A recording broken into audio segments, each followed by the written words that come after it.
What's up, groovy cat people? It is your cat daddy, Jackson Galaxy, here with you today. And man, I love a good mystery, you know? I mean, not necessarily the reading a book kind, because, that can be a little boring. It's the cat kind. It's the kind that you guys send me all the time saying, I don't know what's going on. Now, I'm not gonna lie to you. There are some mysteries that I can't solve because you send me a clip. There are some times, though, that I get a pretty good idea, and that is the case today. Let's check in with Daniela and her cats Max and Gordo. Hi Jackson, I have two cats, Max and Gordo, and Max keeps peeing pretty much on the same spots. Since we moved here 8 months ago, I tried the camping method. We have plenty of scratch and post toys. We have 3 litter boxes. He keeps peeing on the same spot, so at this point it's really hard to clean. And this is Gordo. I don't really have any problems with him, but I noticed that he has strong temperament, so he gets upset when Max tries to go to his area or where he's at. So I don't know if Max feels triggered by his behavior or by his attitude. We have plenty of stuff for them everywhere. And that's one of the litter boxes where Max usually pee. Here we have to put this wooden thing so it will cover the part where he pee. And then we have the other 2 litter boxes here, so we have different ones. This is Max. He's a pretty chill cat. He's really good with people. Like, he likes people, he likes cuddling. He's just perfect. The only problem is that he pees everywhere. We took him to the bed and they did tests and everything is fine. So it's pretty much a behavioral condition. So I'm not sure what to do at this point. Please help me. Okay, some really interesting things here. What could possibly be the reasons for him going in the same place over and over and over again? Now, you say that you had just moved to this new place about 8 months ago. Maybe there was a cat or a dog who lived there before, and a lot of cats or dogs, as they get older, they just start losing their bladder in certain places. Maybe whoever lived there before didn't clean up perfectly well, and maybe he's covering that spot. It keeps going the more that you do it. That's a concept. That's a maybe.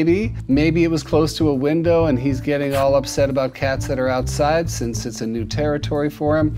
All of this is going through my head, and then you gave me the real good clue, and that is this. I don't really have any problems with him, but I noticed that he has strong temperament, so he gets upset when Max tries to go to his area or where he's at. I love the way that you start this, Daniela, with he's got no problems, except that he can be a real pain to Max in certain circumstances, and that he's got a really strong personality. And I know that we tend to use words like strong or dominant or alpha or any of those words that seem to connotate like he's just being a butthead to Max. And if that's the case, I think that gives us one huge clue. And here is where it all gets tied together in a way that I get like cat guy shivers because the mystery might be solved. Check it out.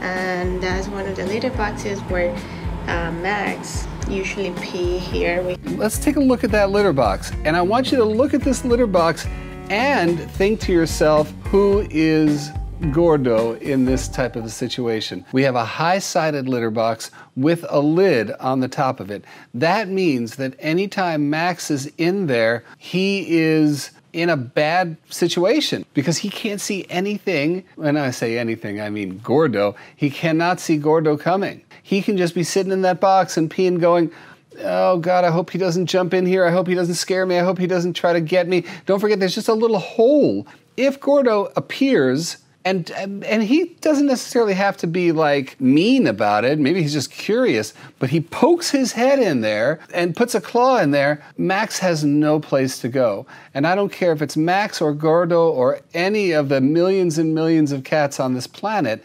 They are animals who, when they're cornered, will do anything they can to get out of that corner. and there's nothing that he can do to get out. So with that in mind, what's he gonna do? I know I'm supposed to go here. I know this is the place I would go, but I'm gonna go right next to it because at least then I can see the bully coming. I can see that butthead coming from a mile away, and I can get out, and I've got escape routes to get away. I can go down the hall this way, that way, straight out to the living room. I can get away. Okay, so that was my first guess. Now, let's move on to what I think seals the deal here. 2 litter boxes here, so we have different ones. Take a look at these 2 litter boxes. Again, we've got one with the lid on it. We have the same problem as we had with the first one. And then we have the other box that has, not only does it have a lid on it, but you're facing it towards the other one. Again, no place for him to go. I mean, this is cat chess, and Gordo is in a constant state of like, checkmate, buddy. You know, there's no place for you to go. You're all mine. So in that case, again, why would Max go there if he knows there's even a 50-50 chance of him being hassled by Gordo? So that is my educated guess, at least partially of what's going on here, Daniela, is that you've got a cat who's already being bullied a little bit by another cat, and now this is the one place in the house that should be sacred, and or 3 places in the house that should be sacred, and the 3 places where if he goes there, good luck, because there's no place for him to go. He's trapped. So of course he's going to go someplace where he's got a 360 view. So how do you deal with this, Daniela? It's actually pretty simple. Take the lids off the boxes. I would actually experiment with a box that is not high-sided. So why don't you experiment? Put a litter box in that place where he always goes. Keep that mat underneath it, because I don't want to be to blame if you're like, Jackson, it didn't work and now I lost my deposit. You know, I don't want that. But put a low-sided regular litter box, no lid, no nothing, just a box, and let's see if that works, because at least that way, if you're Max, you go up, you use the litter box, you're looking around, your head's on a swivel, and there comes Butthead coming down, Gordo, coming down the hallway, doing that little butt wiggle. He's getting ready to go at him, and he's like, yeah, exit stage left, or right, or center. I can get out of here. Now, with the ones in the bathroom, what I would tell you there, listen, I think it's great that you have 2 cats, 3 litter boxes. That should always be the formula for any of you guys. But if they're that close together, why bother? Why not just have one big litter box instead of 2? I would spread that out around the house. Take one of those litter boxes, put them in a central location. I know everybody hates to hear this, Daniela, and I'm sure you're sitting there rolling your eyes. You're like, oh, please, I don't want to put it in a place where we have to look at it every day. Do it anyway. I mean, look at it. We've got all of this space. This big old living room. So much extra space in our room to do activities. Where there are escape routes aplenty. Where if Gordo is coming from around a corner, from the bathroom, from the bedroom, whatever, he enters this big old living room. And at that point, if Max were to see him, he'd be like, yep, just hang out a second. Let me finish here, or let me leave, or do whatever. But Max feels more in control.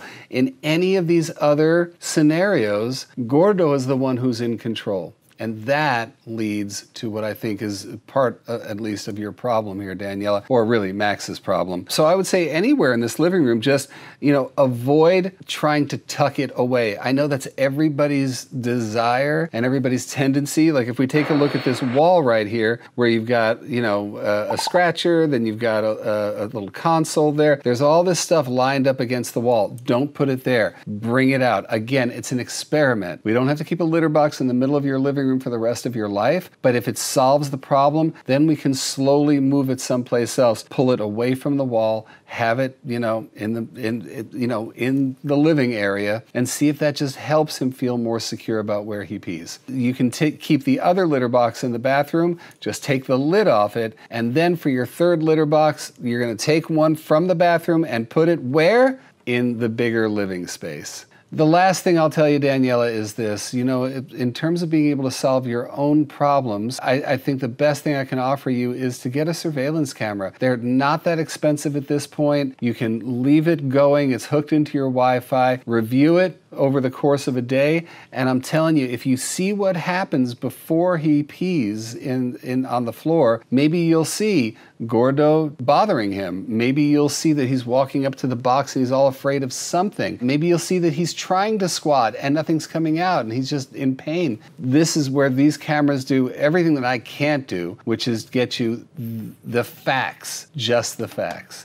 So Daniela, hopefully this helps. Let's spread those litter boxes out. Let's get rid of the ones that they have to jump into where they're basically just sitting ducks or, you know, sitting maxes. And let's see if that will help sort of untangle the issue here with your cat and with both of your cats. So anyway, thank you, Daniela, for the question. For the rest of you guys, if you'd like to have me answer your question, what Daniela did is perfection. All you got to do is tape yourself saying the problem and then video your cats either doing what you're concerned about or show me your place and your cats, just like she did. Send it right here and I will maybe answer it and hopefully help you guys and get into another juicy mystery. So until next time, when more mysteries abound, this is your cat daddy, Jackson Galaxy, saying all light, all love, and all mojo to every one of you and your cats and your dogs and your humans. Everybody, light and love, light and love. Spread the love, everybody.